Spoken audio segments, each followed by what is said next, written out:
ലാലേട്ടൻ തൂക്ക് പോകണം. ലാലേട്ടൻ ഇനി തൂക്കാൻ തന്നെ ടിക്കറ്റ് കിട്ടൂല. സത്യമായിട്ടും ടിക്കറ്റ് കിട്ടില്ല. ഞാൻ കറുത്ത ഞാൻ ഒരു യേശുവിനെ വിശ്വസിക്കുന്ന ഞാൻ വെറുതെ നുണയൊന്നും പറയില്ല. ഞാൻ ഒരാളുടെ ഫ്രീ ടിക്കറ്റ് സിനിമ കാണുന്ന ആളുമല്ല. ഞാൻ പറയണം, ഞാൻ പൈസ കൊടുത്ത് സിനിമ കാണുന്ന ആളാണ്.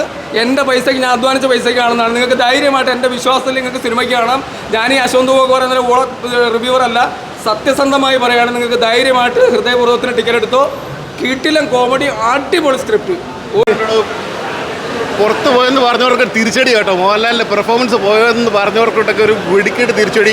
ഒന്നുമില്ല, അടിപൊളി. എന്ന് വെച്ചാൽ ഇൻ്റർവെൽ സീനിലൊക്കെയുള്ള കൈഡി എന്ന് പറഞ്ഞുകൊണ്ടല്ലോ, ഞാൻ അടുങ്ങിപ്പോയി. അതുപോലത്തെ കൈഡിയായിരുന്നു.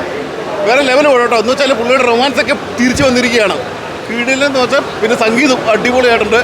ഇൻ്റർവെൽ സീനിലൊക്കെ ഉണ്ടല്ലോ, തിയേറ്റർ നിറഞ്ഞ കൈഡിയായിരുന്നു. വീട്ടിൽ കേട്ടോ, ഒന്നും പറയാനില്ല. ഇപ്രാവശ്യം ലാലേട്ടൻ തന്നെ തൂക്കും.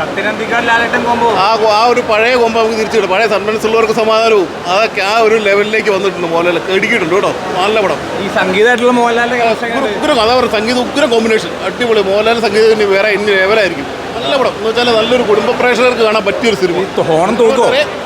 വരെ തൂക്കി. ഇനി അതുകൂടെ ബാക്കി കൂടെ കാണാനുള്ളൂ. ഓക്കെ, ലാലേട്ടൻ്റെ കോമഡി വർക്കൗട്ട് ആയിട്ടുണ്ട്. ഞാൻ പറഞ്ഞല്ലോ, പുള്ളി പറഞ്ഞല്ലോ താടിയില്ലേ പുള്ളിക്ക് ശരിയായില്ലെന്നൊക്കെ പറഞ്ഞല്ലോ. അവർക്കിട്ടൊക്കെ ഒരു തിരിച്ചടിയാണ് വന്നിരിക്കുന്നത്. പെർഫോമൻസ് അടിപൊളി. സിനിമ നല്ല എൻജോയബിൾ ആയിട്ടുള്ള ആദ്യത്തെ ഹാഫായിരുന്നു.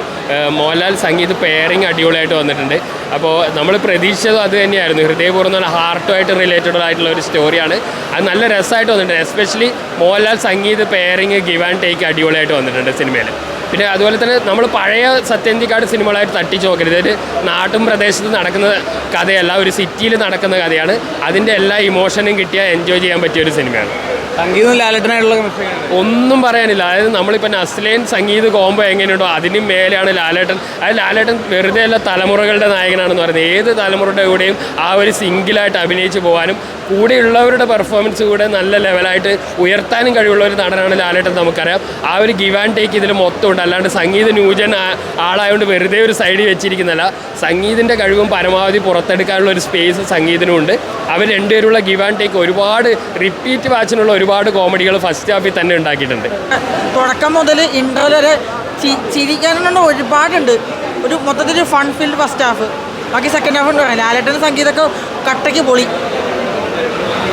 ലാലേട്ടുള്ള കോംബോ, ജനാർദ്ദൻ എന്നുള്ള കോംബോ, പിന്നെ അതുപോലെ തന്നെ നമ്മുടെ ആക്ടറായിട്ടുള്ള ബാലചേട്ടൻ, പ്രത്യേകിച്ച് ഞാൻ പറയണ്ട, ബാലചേട്ടൻ കാണുന്ന സിനിമയാണ്. വന്ന് കാണുക, അടിപൊളി പടം, ഒരു രക്ഷയില്ല. കിടിലം സ്ക്രിപ്റ്റ്, അടിപൊളി കോമഡി. അതായത് ഊള കോമഡിയൊന്നുമല്ല, അല്ല കിണ്ണം കാച്ചിയ കോമഡി, ചിരിച്ച് വെളിവിടും.